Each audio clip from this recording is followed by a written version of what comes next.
Før du tanker F200, skal du sørge for at blande diesel eller petroleum med 3% Sirocco turbineolie.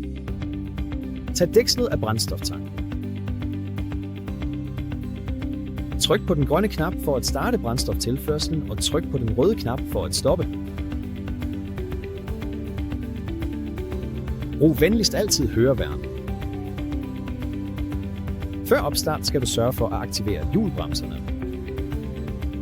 Vi anbefaler, at du tænder lyset, især når du arbejder om natten. Sørg venligst for at hæve dysen før opstart. Nu kan du tænde for maskinen.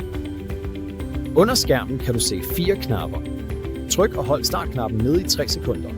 Maskinen starter op i løbet af 3 sekunder. Vent venligst.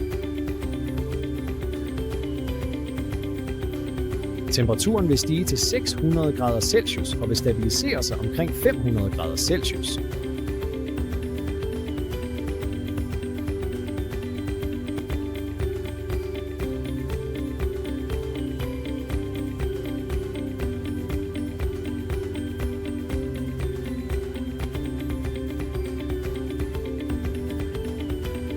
Strømsymbolet er blevet grønt.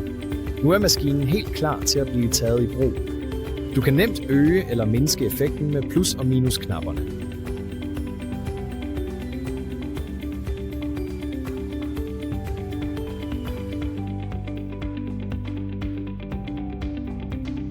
I tilfælde af en nødsituation skal du trykke på den røde knap på højre side, og maskinen stopper med det samme.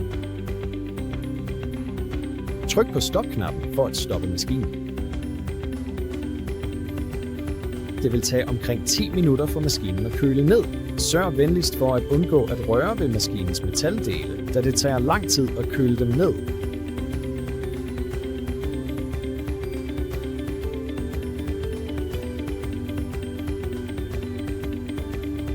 Når temperaturen er under 70 grader Celsius, skal du trykke på off-knappen for at slukke for maskinen.